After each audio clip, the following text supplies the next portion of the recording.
Bismillahirrahmanirrahim. Alhamdulillahi rabbil alamin. Wal 'aqibatu lil muttaqin wa la 'udwana illa 'alal zalimin. Wassalatu wassalamu 'alal mab'uts rahmatan lil 'alamin.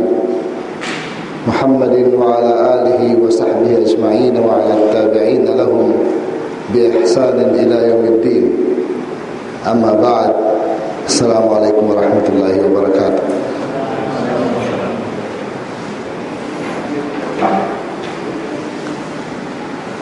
Mga kapatid sa Islam, ang Allah subhanahu wa ta'ala ay inutusan tayong pag-aralan ang kanyang mga palatandaan sa kanyang mga nilikha. Tulad ng sinabi ng Allah sa banal ng Quran, Surat Ali Imran, A'udhu billahi minash shaitanir rajim. Inna fi khalqis samawati wal ard wa ikhtilafil layli wan nahar la ayatin li ulil albab. Katunayan sa paglikha ng Allah sa mga kalangitan at ang kalupaan, wa ikhtilafil layli wan nahar, sa pagpalit ng gabi at araw, la ayatin li ulil albab, ay mga palatandaan sa mga taong binigyan ng talino. Surat Ali Imran, aya na ika-190. At sinabi naman ng Allah sa Surat Qaf, afalam yanzuru ila as-sama'i fawqahum kayfa banaynaha wa zayyannaha wa ma laha min furuj. Sabi ng Allah, hindi ba nila napagmasdan ang mga kalangitan na nasa ibabaw nila? Kayfa banaynaha, kung paano namin ito nilikha. Wa zayyannaha, at tinagyan namin ng mga palamuti. Wa ma laha min furuj, at wala kang makikita na anumang pagkasira. Sa ibang aya naman, sa Suratul Ghashiyah, sabi ng Allah, afala yanzuruna ila al-ibili kayfa khuliqat. Hindi ba nila pinagmamasdan ang kamilyo kung paano ito nilikha? Actually, mga kapatid, ang kamilyo ay talagang malahimala na nilikha ng Allah na hayop. Wa ila as-sama'i kayfa rufi'at, at ang kalangitan kung paano ito inangat o itinaas. Wa ila al-jibali kayfa nusibat, at ang mga kabundukan kung paano ito nilagay na patalusog. Wa ilal ardi kayfa sudihat, at ang kalupaan kung paano ito ginawang patag. At sabi ng Allah sa Surat Ali Imran uli, qad khalat min qablikum sunan. Katunayan ay nangyari na sa mga nauna sa inyo ang mga pamamaraan o mga pangyari na itinakda ng Allah sa kanila. Fasiru fil ard, maglakad kayo o tumungo kayo sa mga kalupaan.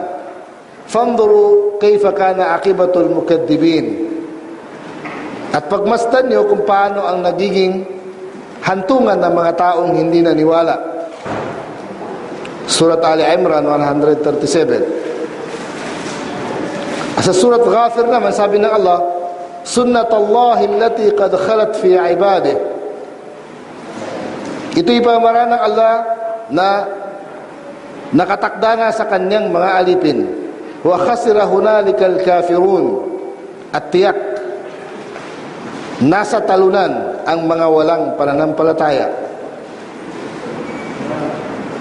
Kaya ang pamaraan ng Allah subhanahu wa ta'ala sa kanyang nilikha, mga kapatid, na tinatawag na sunanullahi fil kawn, sunanullahi fil kawn, ang pamaraan ng Allah sa kanyang nilikha ay nangyayari ayon sa kanyang gusto. Nangyayari ayon sa kanyang gusto. At wala itong pagbabago, walang napapalitan, walang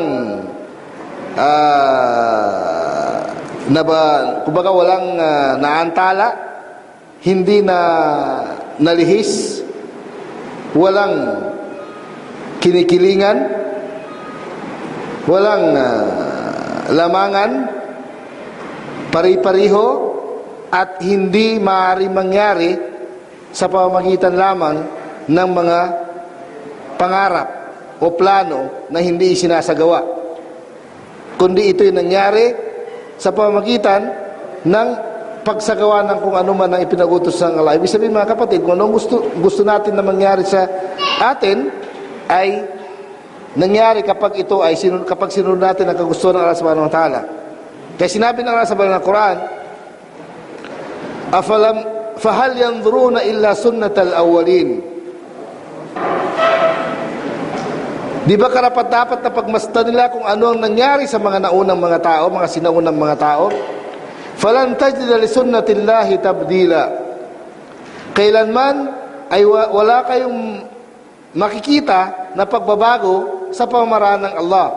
Walan tajida li sunnatillahi tahwila, at wala kayong makikita sa pamamaraan ng Allah na naiiba. Surat Fatir, aya na ika-43. Kasi sinabi naman na sa Suratul Isra, sunnata man qad arsalna qablaka min rusulina. Ito ay pamamaraan ng Allah na kung saan itinakda ng Allah sa mga nauna sa iyo, o Muhammad, na mga sugo namin. Wala tajida li sunnatillahi tahwila, at kailanman wala kang makikita na pagbabago sa pamamaraan ng Allah. Kaya dito sa pag-aaral natin ito mga kapatid, sa gabing ito, ay pag-aaral natin ang iilan sa mga mahalagang pamamaraan ng Allah sa kanyang nilikha, lalo-lalo na sa pamamaraan ng Allah na kung saan tayo ay nakakasama, sabihin sa buhay natin. Kaya ito ang unang-una natin makikita mga kapatid ayon sa pag-aaral natin na tinatawag na sunnatul ibtila, pamamaraan ng Allah na tinatawag na al-ibtila, pagsubok. Ibig sabihin mga kapatid, ang buhay natin ay punong-puno ng pagsubok. Meron nga isang kabanata sa banal na Quran na tinatawag na Suratul Ankabut. Ang Suratul Ankabut, itong sura na ipinangalan sa gagamba, ay tinawag, sabi nga ni Ibnul Qayyim rahimahullah, na Suratul Ibtila.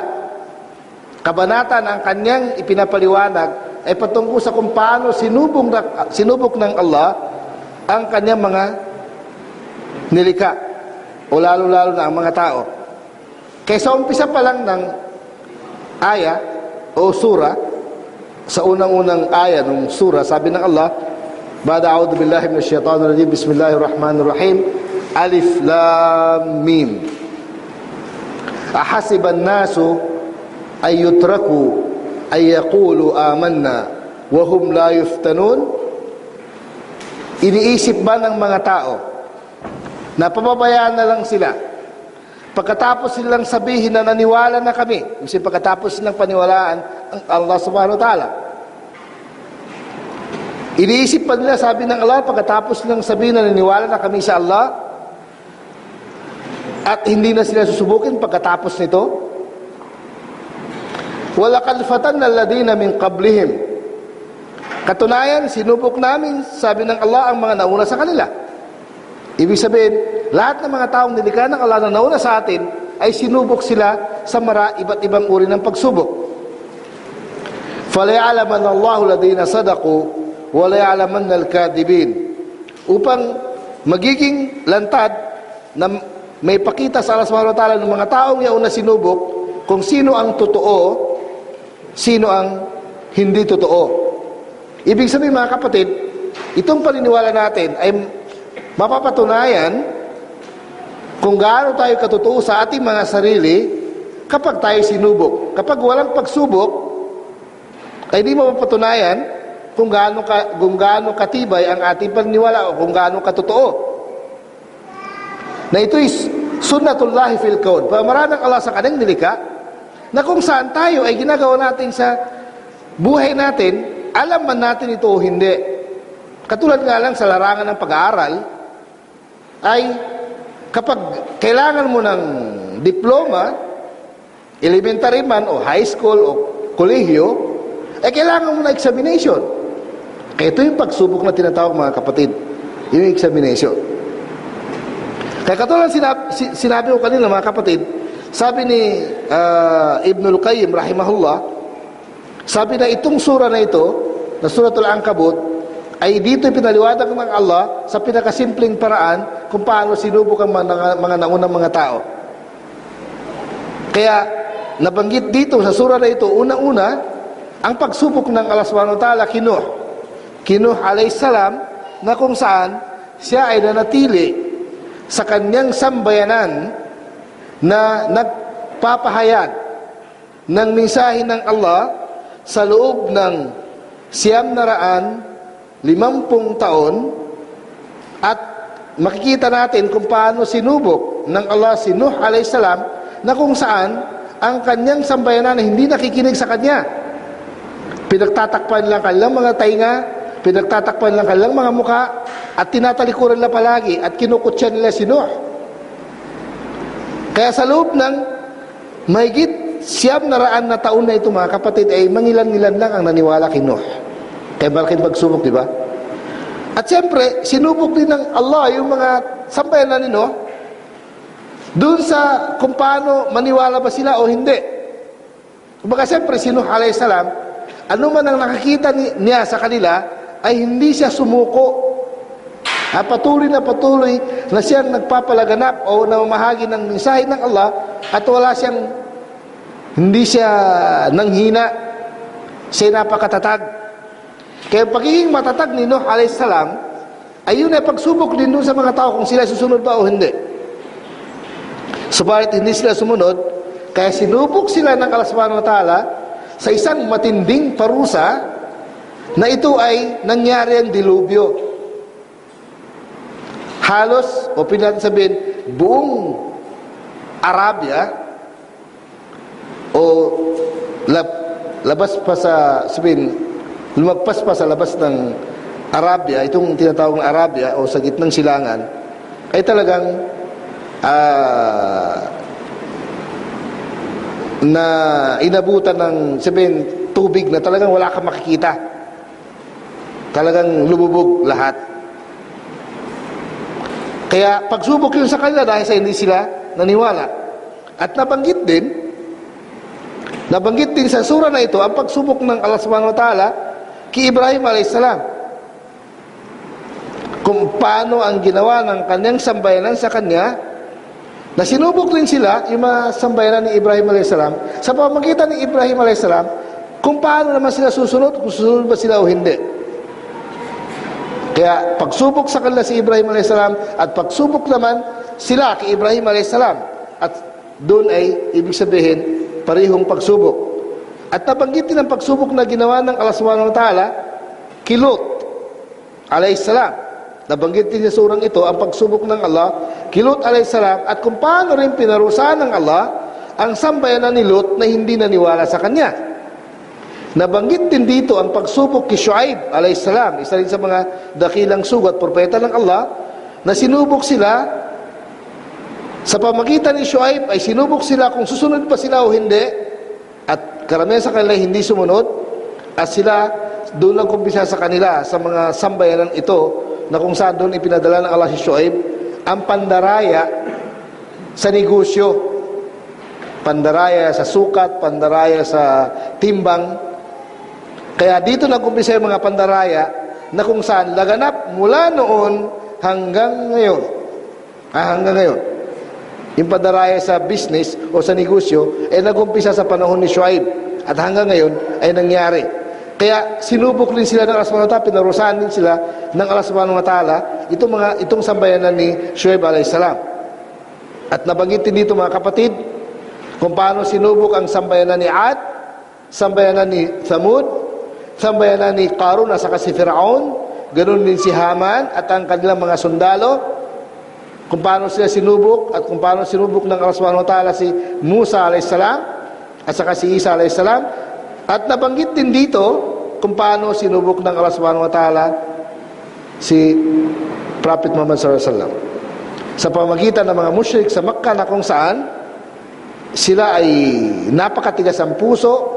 Ganun din yung mga ahlul kitab, lalo-lalo ng mga Hudyo, pati na rin ang mga Kristiyano, na kung saan sila ay inabutan ni Prophet Muhammad sallallahu alaihi wasallam. Sinubok na si Prophet Muhammad sallallahu alaihi wasallam sa pamamagitan nila.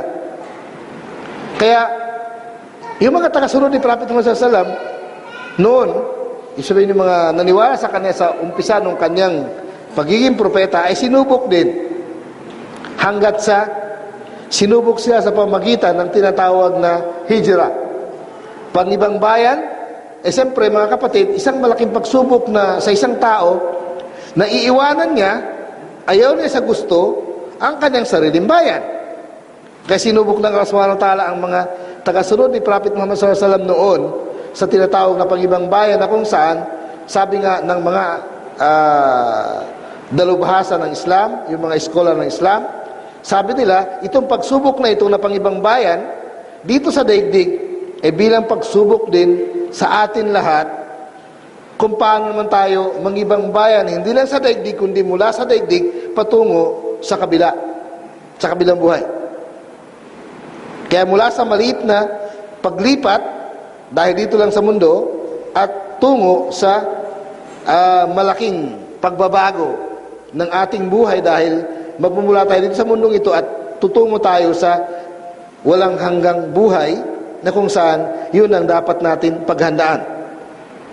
Kayo mga nakatiis mga kapatid sa mga tagasunod ng mga propeta mula noon hanggang sa kapanahon ni Prophet Muhammad sallallahu alaihi wasallam, ay nabanggit din sa Suratul Ankabut kung ano ang nagiging kung paano sila inaalagaan ng Allah subhanahu wa ta'ala dahil sa kanilang pagtitiis, at nabanggit din doon kung ano magiging hantungan nila sa kabilang buhay, na walang iba kundi ang paraiso na walang hanggang kaligayahan, na kung saan inilaan ng Allah sa sino man ang nakatiis sa mga pagsubok. Kaya pagsubok na ito mga kapatid ay patuloy na nangyari sa buhay ng mga mananampalataya. Kaya isa rin sa pagsubok na nangyari sa pangibang bayan ng mga sahaba noong kanilang panahon, ay hindi sila pinahintulutan na madala ang kanilang kabuhayan. Kumbaga sila ay umalis sa Makkah na wala silang dala-dala na kahit ano.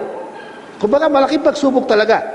Pero pinangakuan sila ng Allah subhanahu wa ta'ala na papalitan ng Allah sa kanila ang kanilang kayamanan na wala ng higit pa sa nawala sa kanila.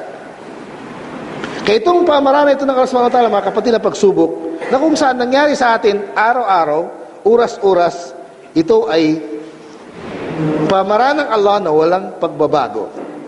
Tinatawag sa wikang Arabic na sunnatun thabitatun ghayru mutaghayyira, hindi na babago, na ganito na ang pamaraan ng Allah mula noon hanggang ngayon, ay talagang tayo ay susubukin ng Allah subhanahu wa ta'ala.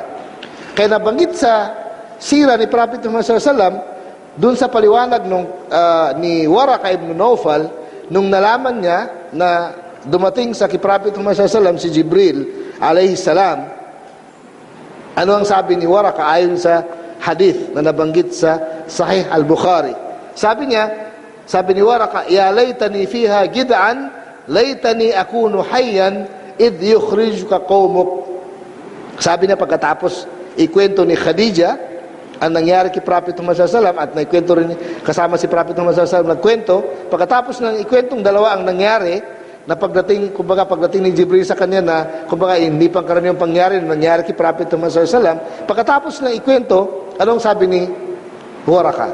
Sabi niya, sana ay malakas pa ako, sana ay buhay pa ako pagdating ng panahon na pagtatabuyan ka ng iyong sambayanan. Bakit nasabi ni Waraka yun na pagtatabuyan ka ng iyong sambayanan? Sabi niya, Fas'alu Nabi sallallahu alaihi wasallam fi ta'ajjub. Nagtanong ang propeta na nagtataka kay Waraka, sabi niya, awa mukhrijiyahum. Sabi niya, itong aking sambayanan, so itong Makkah na kung saan taga rito ako at mga kamag-anak ko mga nandirito, sila mismo ang magtataboy sa akin? Ano ang sagot ni Waraka? Qala na'am, oo, talagang yun ay mangyari. Anong sabi niya? Lam ya'ti rajulun qattun bimithli ma ji'ta bihi illa udi. Ibig sabihin, lahat ng tao na dumating sa kanya o nangyari sa kanya, nangyari sa iyo. Siyempre, si Waraka, dahil sa kwento ni Prophet Muhammad sallallahu alaihi wasallam at kwento ni Khadija na nangyari, sigurado na siya na si Prophet Muhammad sallallahu alaihi wasallam ang propeta. Kaya sabi na sigurado na ipagtatabuyan kanila kasi lahat ng tao na, ibig sabihin, lahat na naging propeta na katulad na nangyari sa iyo ngayon, sila ay kinakalaban at pinagtatabuyan ng kanilang sambayanan. At ganoon din si Caesar ng Rome nung siya nakipag-usap kay Abu Sufyan. Anong sabi ni ayon sa kwento nung pag-uusap, dialogue na nangyari sa pagitan ni Abu Sufyan na galing sa Makkah at saka yung pinaka-emperor ng Roman Empire. Ano ang isa sa mga napag-usapan? Sabi ng emperor, sa'altuka kayfa kana qitaluhum iya. Tinanong kita kung paano nakikipaglaban ang mga tao kay Muhammad, kay Prophet Muhammad sallallahu alaihi wasallam. Faza'amta anna al-harbas sijalun wa duwal. Sabi niya, nasabi mo sa akin ang paglalaban ay maaring si Prophet Muhammad sallallahu alaihi wasallam ang nananalo o siya ay natatalo. Sabihin, ganun ang sitwasyon. Fakadhalika ar-rusul. Sabi nung emperor, ganun sabi niya ang mga sugo. Ibig sabihin, alam na nung emperor na talagang doon sa mga palatandaan na nabanggit ni Abu Sufyan, si Prophet Muhammad ay propeta. Sabi na, fakadhalika ar-rusul tubtala. Sabi niya, ganun yung mga sugo, sila ay sinusubok. Kaya, yung salitang pag sinusubok. Thumma takunu lahumul aqiba, pagkatapos, sila pa rin ang mangingibabaw. Kaya, mismo yung emperor, alam niya, na kung si Prophet Muhammad sallallahu alaihi wasallam ay totoong propeta, sa bandang huli, siya pa rin ang mangingibabaw. Kaya, yun yung mga kwento patungkol dun sa pagsubok na yung mga kapatid na, siyempre, hindi yun ang paksa natin na ito ay, kumbaga, pahapyaw lang yung pagpapaliwanag natin sa pagsubok, na kung saan, mababasa naman natin sa banal na Quran, yung mga detalyado na kwento sa mga pagsubok na nangyari sa mga propeta, kung paano sila sinubok ng Allah subhanahu wa ta'ala, ay nandito naman sa banal na Quran. Pero ang pinakapunto natin dito, itong pagsubok na ito, ay sunnatullah, pamamaraan ng Allah na walang pagbabago. Ibig sabihin, walang sino man na tunay na mananampalataya na hindi susubukin. Iyon ay sigurado na. Kaya, ibig sabihin mga kapatid, dun sa paliwanag na yon, patungkol sa, sabihin, simpleng paliwanag sa Surat Al-Ankabut, na kung paano sinubok ng Allah subhanahu wa ta'ala mga propeta, ito ay upang mapatunayan ayon sa pinakaunang bahagi o unang aya ng sura, upang mapatunayan kung sino ang totoo at sino ang hindi sa pamamagitan ng pagdating ng oras ng kagipitan, sa pagsubok. Kaya isa ring kwento, yung kwento na ito sa pagsubok mga kapatid, yung kwento dun sa isang grupo sa angkan ng Israel sa panahon ni Daud alayhisalam. Sa panahon ni Daud alayhisalam ay ano ang sabi sa Surah Al-Baqarah? Sabi ni Daud sa kanyang mga tagasunod, sabi niya, inna Allah qad ba'atha lakum Taluta malika. Sabi niya, ang Allah ang pinili sa inyo na mamumuno sa inyo ay si Talut. Siyempre, ang kalaban ay si Jalut. Sabi sa atin si Gulayat. Sa banal na Quran si Jalut. Okay, ano yung nangyari? Nung nandun na sila, papunta na sila sa labanan, ano yung nangyari? Ano ang sabi dun sabi na, inna Allaha mubtalikum binahar. Ang Allah ay susubukin kayo sa pamagitan ng tubig. Dadaan tayo sa isang ilog. Faman shariba minhu fa innahu falaysa minni. Sino man ang iinom dun sa ilog na yun, sabi niya, hindi ka bilang sa akin. Hindi pa pagsubok, matindi pagsubok yun, na meron ng tubig, hindi ka pa makakainom. Faman lam yatamhu fa innahu minni illa man igtarafa ghurfatan biyadi. sabi niya, ang pinahintulot lang sa inyo na iinumin, isang salop na ganyan, sa dalawang kamay, yun lang inom, hindi na madadagdagan. Fasharibu minhu illa qalilan minhum. Uminom silang lahat maliban sa kukonti. Ito na nga. Yung kukonti na yon, ay doon sinabi ng Allah subhanahu wa ta'ala, dahil siyempre, kukonti na lang natira, na kung kaya, kailangan pa nilang lumaban. Pero, ibig sabihin, yung mga uminom sa tubig, hindi nila kasama sa labanan. Kasi sabi nung pinuno nila, hindi ko kayo isasama. Kaya anong sabi ng sa Quran? Kam min fi'atin qalilatin ghalabat fi'atan kathiratan biidnillah. Sabihin, maraming malit na grupo, o yung mga malit na grupo, sabihin, maraming pangyari na mayroong mga malit na grupo na matatalo niya ang malaking grupo sa kagustuhan ng Allah. Kaya tingnan niyo yung pagsubok. Pinag-umpisa pagsubok. Pagkatapos nung kukonti na lang bilang nila, kailangan subukin sila, na kailangan lumaban sila, pero nanalo sila sa kagustuhan ng Allah. Kukonti sila at marami ang kalaban, para doon naman sa pagsubok na yun, ano ang pinatunayan ng pagsubok? Pinatunayan ng pagsubok na yun na mangingibabaw ang katotohanan kahit konti. Kahit maraming kalaban, kukonti ang mga mananampalataya, kung sila ay talagang sumusunod, ay talagang sinunod nila yung pinuno nila, anong sinabi? Anong sinabi ng pinuno? Hindi sila lumabag sa utos, kaya sila ay nanalo. Allahu Akbar. Kaya sa pakipaglaban, mga kapatid, ay isang sa tingin nyo, kaya kung ang kalaban ay matinding kalaban. Sabi nga nung isa sa mga nagiging guro namin, nung kami nag-aaral sa Makkah, si Sheikh Muhammad Qutb, sabi niya, nagbigay siya ng halimbawa.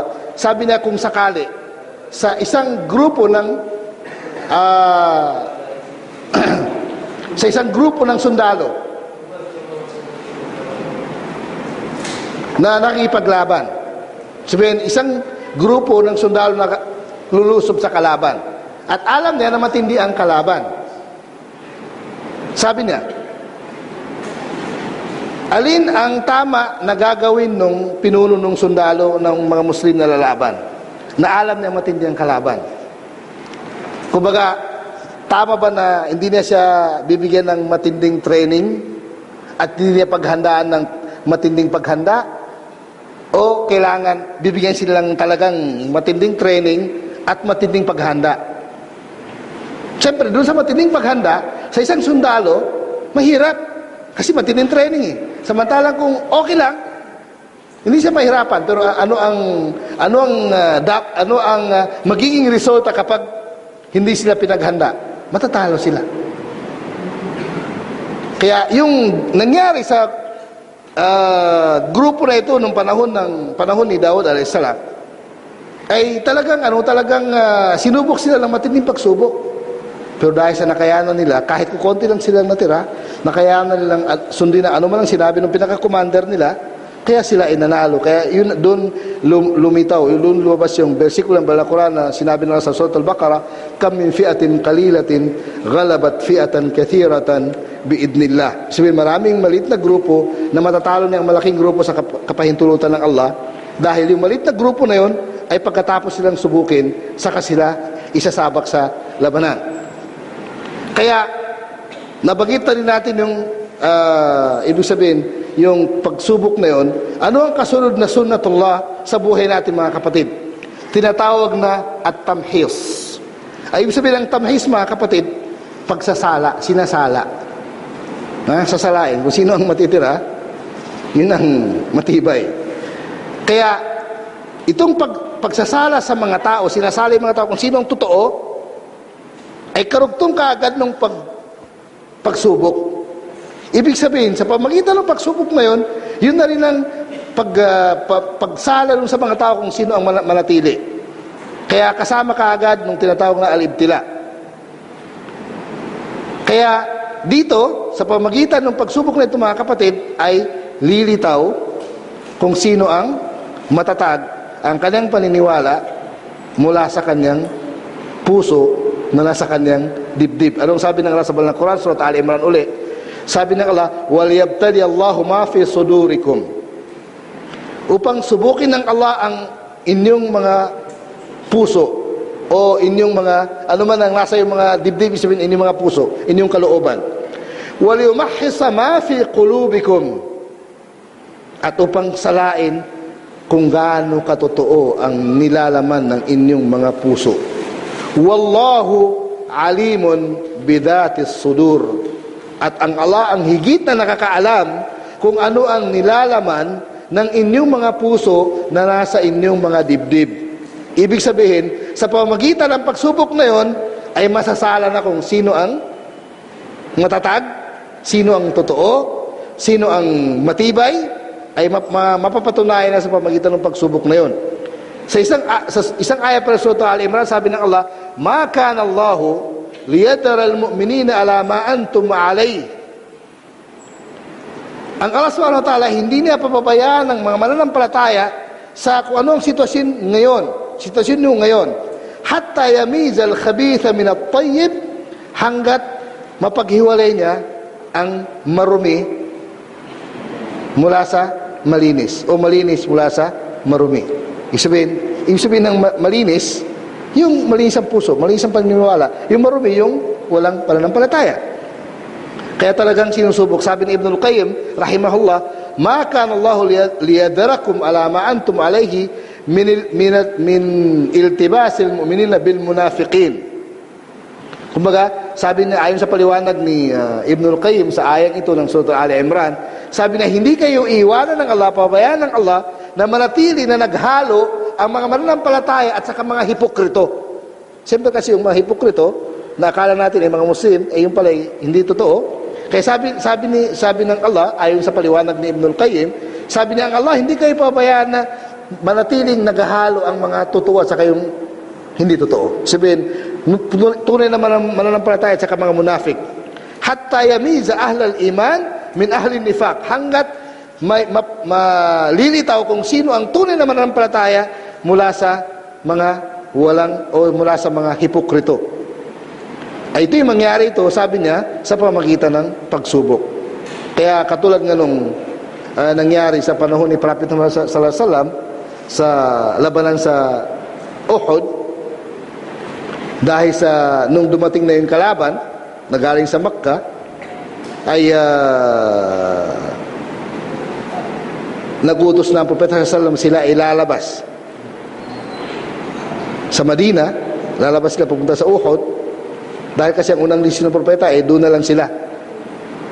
Sabi naman ng ibang mga sahaba, sabi nila, hindi maganda na tayo makipaglaban dito sa ating sariling bayan dahil madadama yung mga mahihina, mga babae, mga bata, kaya kailangan lalabas tayo. Eh dahil doon sa ang sinunod ng Propeta sallallahu alaihi wasallam, yung idea ng iba, hindi yung kanyang sariling idea, ay yun ang ginawang dahilan ng mga munafik sa Madina nang bilang nila ay mahigit 300. Kumbaga, para bagang lumabas na, natuwa sila dahil nagkaroon sila ng dahilan para hindi sumama sa labanan. Dahil duwag sila. Kasi ang totoo talaga mga kapatid, ang mga munafik, mga duwag. Kaya dahil sa duwag sila, ay nakakita sila ng butas para makalusot na hindi sila makasama sa labanan. Di ang natira na lang ay almost 700 na lang. 700 lang natira sa Propeta sallallahu alaihi wasallam. Yung may 300 ay hindi tumuloy. Kaya pagsubok dun sa mga munafik at pagsubok din sa mga mananampalataya dahil nabawasan sila ng bilang samantalang marami ang kanilang kalaban. Kaya pagkatapos nung magkasunod na pagsubok na yon, pagsubok na para subukin at pagkatapos yung pagsala sa pamagitan ng pagsubok, ano ang mangyari? Mangyari yung tinatawag na sunnatut tamkin, pangingibabaw. Kaya sa kasalukuyan mga kapatid, ay naghalo pa yung sitwasyon natin bilang mga Muslim doon sa una sa kapangalawa, pagsubok at saka pagsasala. Wala pa tayo sa sunnatut tamkin sa ngayon. Pero mangyari yun dahil ipinangako ng Allah yun Ipinangako ng Allah subhanahu wa ta'ala sa atin. Ibig sabihin at tamkin mga kapatid, pangingibabaw. Tayo mangingibabaw. Kaya ipinangako na ng Allah yun ayon sa nabanggit sa Suratun Nur. Ipinangako na ng Allah yun. Sabi ng Allah, wa'adallahu alladhina amanu minkum wa 'amilus salihat la yastakhlifannahum fil ard. Ipinangako ng Allah Subhanahu wa ta'ala sa mga mananampalataya sa inyo at sa mga gumawa ng kabutihan, la yastakhlifannahum fil ard. Sila ang mamumuno dito sa kalupaan. Kaya hindi pa nangyari itong pangatlong sunnah, pero mangyari dahil ganun na ang pag-ikot ng mundo. Yun ang sunnah ng Allah, pamaraan ng Allah sa kanyang daigdig o sa mundo na ito na kilalagyan natin. Kaya lang, itong pangingibabaw mga kapatid ay hindi maaaring mangyari kapag hindi nangyari yung tamhis. Ibig sabihin pagsala. Sabi ni Imam Shafi'i rahimahullah, tinatanong si Imam Shafi'i. Sabi sa kanya, ayyuma afdal lirrajul. Sabi niya, ano ang mas nakakabuti sa isang tao? Ayyumakkan aw yubtala. Sabi niya, anong pinakabuti sa isang tao? Kumbaga siya ay mangingibabaw kaagad, kumbaga siya ay maging matatag kaagad, o susubukin mo na. Sa anumang sitwasyon, alin na mas maganda? Halimbawa, ikaw ay sabihin natin nag-Muslim.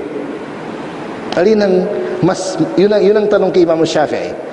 Yung bang nag-Muslim ka at naging madali ang lahat? Wala nang kahirapan? O nahirapan ka muna bago ka naging matatag?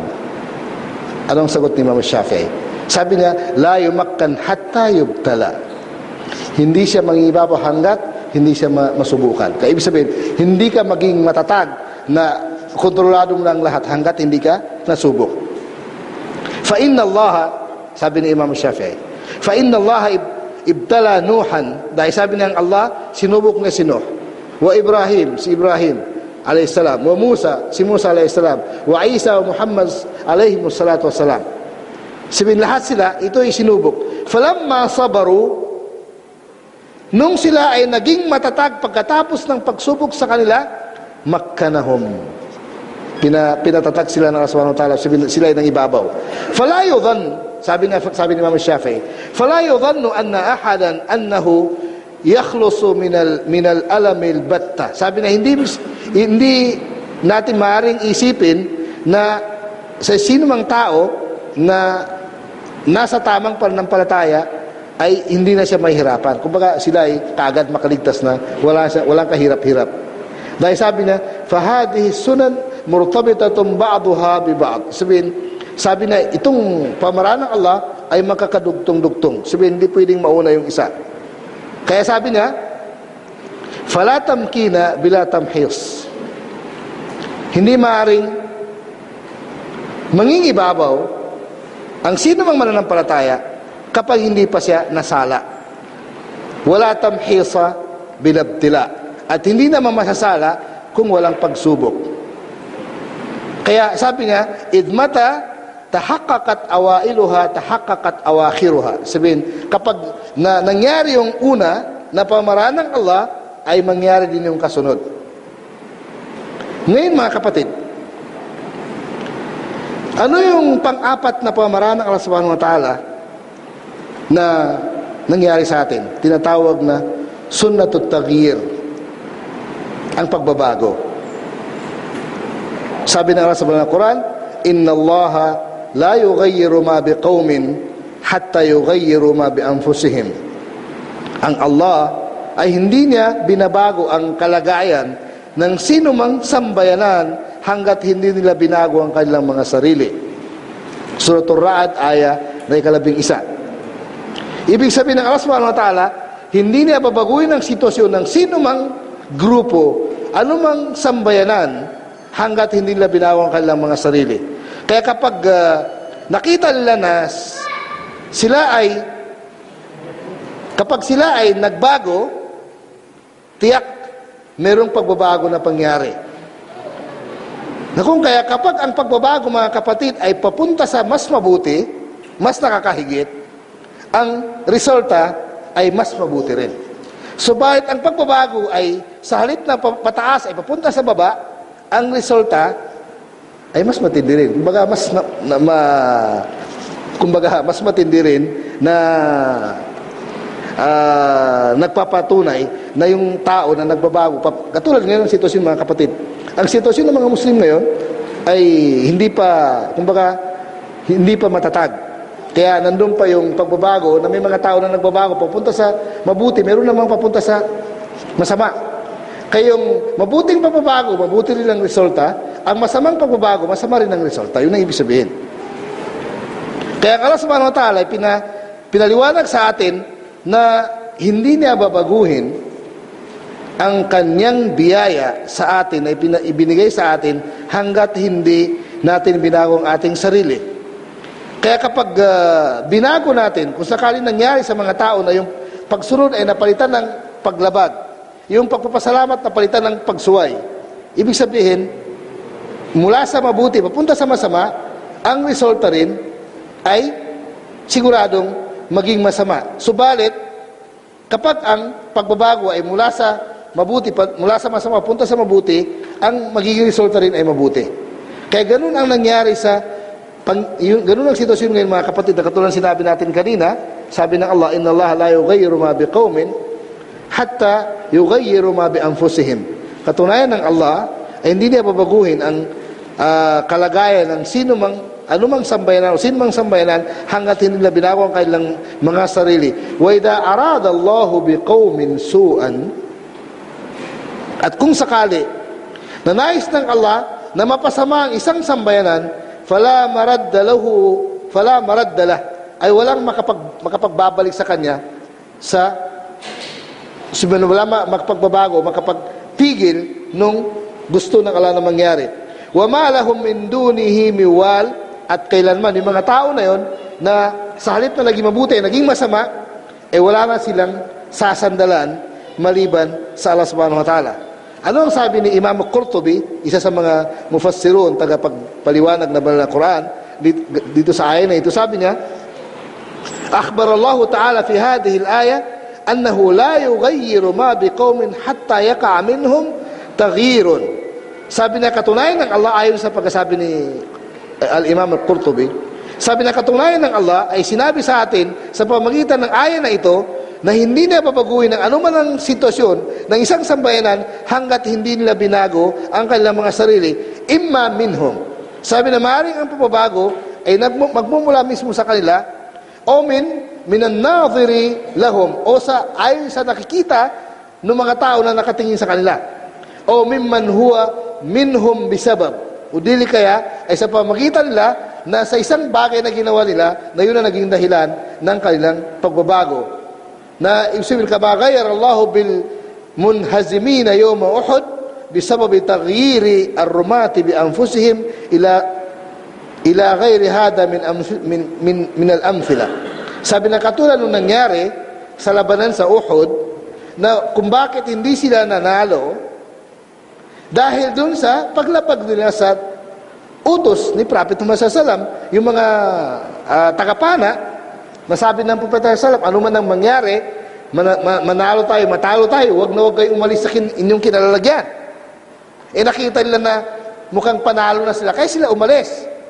Dahil dun sa paglabag nila sa utos ng Propeta sallallahu alaihi wasallam, ano nangyari? Sa halip na mananalo sila, natalo sila. Kaya, ganun sabi ni Qurtubi, dahil dun sa nangyari dun sa pagkatalo ng mga Muslim sa labanan sa Uhud, dahil dun sa hindi pagsunod ng mga tagapana na inasayin ng Propeta sallallahu alaihi wasallam sa utos ng Propeta sallallahu alaihi wasallam, kaya hindi sila nanalo. Kaya lang sabi ni Al-Qurtubi, falaysa ma'na al-aya annahu laysa yanzilu bi ahadin uqubatan illa bi an yataqaddam minhu bidam. Sabi na hindi naman nangangahulugan na hindi mangyari ang mga parusa o pagsubok ng Allah hanggat hindi nakagawa ng kasalanan ng sinuman. Sabi na, bal qad tanzilul masaibu bidunubil ghair. At maaaring sabi niya, mangyari yung pagsubok o mga parusa ng Allah dahil sa kasalanan ng iba. Ibig sabihin, maaaring madamay ang taong hindi nagkakasala o hindi nakagawa ng paglabag dahil sa kasalanan na ginawa ng iba, na katulad na nangyari sa Uhud. Dahil lahat sila ay naghirap doon sa resulta nung hindi pagsunod ng isang grupo, hindi naman lahat ng grupo. Kaya anong naging resulta, katulad ng tinanong ang Propeta sallallahu alaihi wasallam, Sabi sa kanya ng isang nagtanong, sabi niya, anahlaku wa fina salihun, mapapahamak ba kami o parurusahan ba kami ng Allah subhanahu wa ta'ala samantalang mayroong mga mabubuti, mayroong mabubuti sa grupo? Anong sagot ng Propeta sallallahu alaihi wasallam? Naam, idha kathula al-khabath. Sabi niya, kapag marami nang gumawa ng masama, marami na nagkakasala, kahit maraming mabuti ay madadamay dahil sa kagagawan ng mga taong hindi sumusunod. Kaya nga, mayroong ayat sa banal na Quran, suratul Anfal, sabi ng Allah, wattaqu fitnatan la tusiban alladhina zalamu minkum khassa. Katakutan niyo ang pagsubok o parusa ng Allah na kung saan hindi lang ang gumawa ang tatamaan, kundi lahat ng mga nandoon sa grupo na yon ay tatamaan din. Para bagang yung kasabihan sa atin, kapag binabayaan mo yung bulok na kamatis sa isang basket, ay mabubulok lahat. Ibig sabihin, masisira lahat kagagawa ng isang bulok na kamatis. Kaya ganoon din sa sitwasyon natin, mga kapatid. Kaya itong trabaho natin na pagtutuwid ng mali, pagpapalaganap ng Islam, kailangan patuloy. Siyempre kasi kung pabayaan mo yung mga tao na maliligaw, kapag sila pinarusahan ng Allah, madadamay ka. Kaya, bukod dun sa pamaraan ng Allah na pagbabago, na kailangan may pagbabago. Ito na nga ginagawa natin, mga kapatid, kailangan natin ng pagbabago. Kailangan natin ng pagbabago sa tamang pagbabago. Isabihin, papunta sa mabuti, hindi papunta sa masama. Kaya, yun yung, kumbaga, simpleng paliwanag doon sa pang-apat na pamaraan ng Allah na nangyari sa atin. Na alam natin. Panglima, mga kapatid, tinatawag na al-mudawala. Ibig sabihin, yung salit-salita ng pangyari. Maaaring ikaw ay mangingibabaw, maaaring kalaban mo mangingibabaw. Kaya itong tadawul ayyami bainan nas, ibig sabihin yung araw sa iyo, araw sa iba. Kaya ganun ang sitwasyon dapat na maintindihan natin. Kaya sabi niya, fal ahwalu la tadumu ala ahad. Sabi niya, ang pangyari ay hindi na natili sa isang tao lang o sa isang grupo lang. Maaaring ngayon ay sa iyo, bukas ay sa kabila. Kaya sabi ng Allah sa banal na Quran, wa tilkal ayyamu nudawiluha bainan nas. Sabi niya, yung mga araw na yon ay hinati-hati namin sa mga tao. Sabihin, araw sa iyo, araw sa kabila, araw naman sa kabila. Kaya ito'y sunan ng Allah subhanahu wa ta'ala. Kaya sabi niya, la duwala wala qabaila wala afrad bal tudalu min asyiddati ila ar-rakha. Sabi niya, isang bansa o isang grupo ng mga tao ay sabi niya ang pagpapalit ng sitwasyon na ito maaaring mula sa mahigpit na sitwasyon patungo sa maluwag na sitwasyon, o maaaring mula sa maluwag na sitwasyon patungo sa matinding sitwasyon, o mula sa pagkapanalo tungo sa pagkatalo, o mula sa pagkatalo tungo sa panalo. Kaya anong sabi ng Allah sa banal na Quran? Iyamsaskum qarhun faqad massal qawma qarhun mithlu. Sabi na kung nahirapan kayo sa inyong pagkatalo, nangyari din sa mga nauna sa inyo ang ganyang pangyari. Wa tilkal ayyamu nudawiluha bainan nas. Ito mga araw na ito ay hinati-hati namin, kumbaga hinati-hati namin sa mga tao. Sabihin, araw sa iyo, araw sa iba. Wal ya'lam Allahu alladhina amanu. Sa pamagitan nitong pangyari na ito ay mapapatunayan ng Allah subhanahu wa ta'ala kung sino ang tunay na mananampalataya, wa yattakhidha minkum shuhada. At kayo, na tunay na mananampalataya, kayo ang witness. Wallahu la yuhibbu adh-dhalimin. Ang Allah ay hindi niya minamahal ang mga masasama. Kaya ganoon din, mga kapatid. Ayun mo, kung ikaw ay nasa hindi magandang sitwasyon ngayon, tiisin mo na lang dahil darating din ang araw mo na ikaw na naman. Kaya ito ang ilan mga kapatid sa pamaraan ng Allah subhanahu wa ta'ala na kung saan walang pagbabago. Ibig sabihin na walang pagbabago, ganito na yung sitwasyon. Walang kinikilingan na pamaraan ng Allah subhanahu wa ta'ala, kundi ito ay kanyang pamaraan na ito ang pinakapatas na pamaraan ng Allah subhanahu wa ta'ala. Katulad ng sinabi natin sa suratul Fath, sabi ng Allah, sunnatullahi allati qad khalat min qabl. Ito ay pamaraan ng Allah na nangyari na rin sa mga naunang mga tao. Ang nangyari na rin. Walan tajida li sunnatillahi tabdila, kailanman ang pamamaraan ng Allah hindi na, walang pagbabago. Kaya ngayon mga kapatid, sa sitwasyon ng mga Muslim sa ngayon, ay sabi nga nung isang nagpaliwanag, parang tayo ngayon ay kumbaga sa isang tao na tatawid ng mataas na bundok, nasa taas tayo ngayon. Maring mabalik tayo sa pinanggalingan natin, o tatawid tayo, pupunta tayo sa kabila. Kaya nasa alanganin ngayon ang sitwasyon. Kaya tayo ngayon ang ibig sabihin gagawa ng paraan para sa pagbabago. Kaya yung tinatawag na at-taghyir, inna Allah la yughayyiru ma biqaumin hatta yughayyiru ma bi anfusihim. Kaya ibig sabihin, ang Allah subhanahu wa ta'ala hindi na babaguhin ang anuman ang sitwasyon ng isang grupo o isang tao, sino man, hanggat hindi nila binago ang kanilang mga sarili. Kaya kung gusto natin tayo ay mapabuti, di gagawa tayo ng mabuti at babaguhin natin ang sitwasyon. Kung gusto natin na manatili na lang yung sitwasyon natin, edi hayaan na natin ang mga pangyari na siya ang kumbaga, anong sitwasyon na iyon na. Pero hindi ganun ang turo ng Islam. Inutusan tayo na anuman ang nakikita natin na hindi tama, ay itutuwid natin. Isa sa sinabi ng propeta sa kanyang hadith, man ra'a minkum munkaran falyughayyirhu biyadihi. Sino man sa inyo nakakita ng mungkar, sabihin kasalanan, ay itutuwid niya sa pamagitan ng kanyang kamay. Fa illam yastati', kung hindi na kaya, pabilisan sa pamagitan ng kanyang dila, siya ay magsasalita. Fa illam yastati', kung hindi na kaya, fa biqalbi, sa pamagitan ng kanyang puso. Sabi ng mga scholar ng Islam, ano ang ibig sabihin ng puso? Ibig sabihin nun, ipapakita mo na hindi ka na magsasalita, na ikaw ay ayaw mo dun sa sitwasyon o yung pangyari na hindi nagugustuhan ng Allah. Kaya ikaw ay lalayo. Hindi ka makikisama dun sa maling sitwasyon o maling pangyari. Kaya yun ang pamaraan ng Allah subhanahu wa ta'ala, mga kapatid, na nais natin na bigyan ng konting linaw sa gabing ito, na kung saan ganun talaga ang sitwasyon. Na ang Allah subhanahu wa ta'ala ay ibinigay niya sa atin ng ganitong sitwasyon, tayo nang bahala kung paano natin i-manage ang ating sarili, dahil kumpleto naman ang banal na Quran bilang guidance natin, kumpleto ang sunnah ng propeta sallallahu alaihi wasallam, na doon natin kumbaga makukuha yung tamang sagot.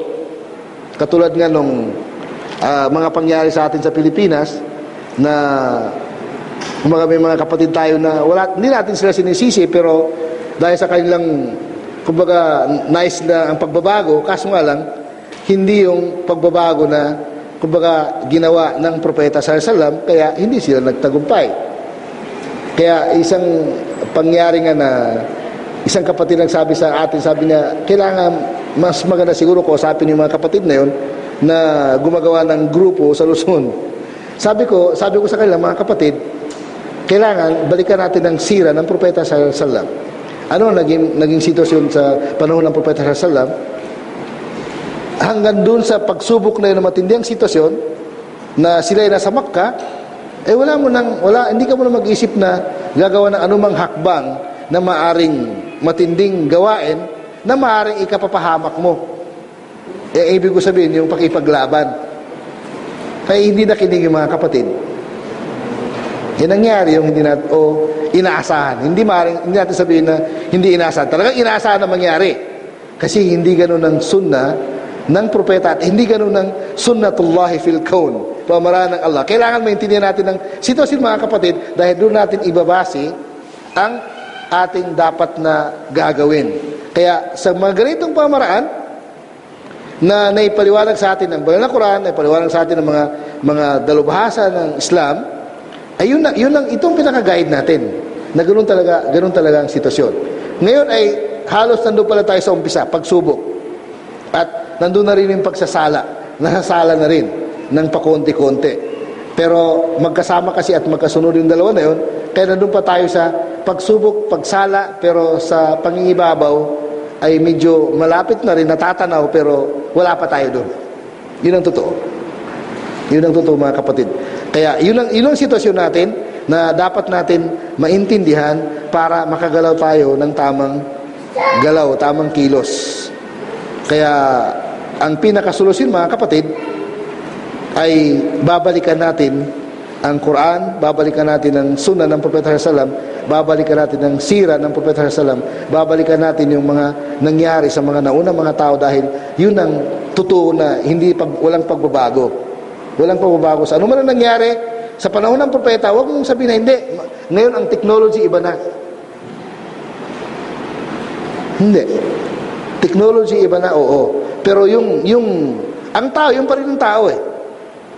Kaya yung technology na meron ngayon, meron siyang katapat ng mga naunang panahon na wala sa ngayon. Halimbawa na lang, yung bang nakakayanan ng technology ngayon, sa ngayon, ay pwede niyang magawa yung nagawa nung panahon ni Moses,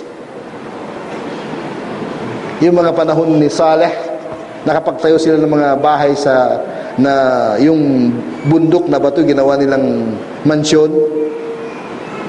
Hindi ganun kadali. Kaya, ibig sabihin, hindi na nahulugan na sa mataas, malayo na inabot ng teknolohiya, ay matalino ng tao. Ang utak, yung pa rin yung utak. Walang dagdag, walang bawas. Kaya, yun ang sitwasyon natin mga kapatid, yun ang sunnah ng Allah subhanahu wa ta'ala, kaya kailangan maintindihan natin. Subhanakallahumma bihamdik, asyhadu an la ilaha illa anta astaghfiruka wa atubu ilaik, wa jazakumullahu khair.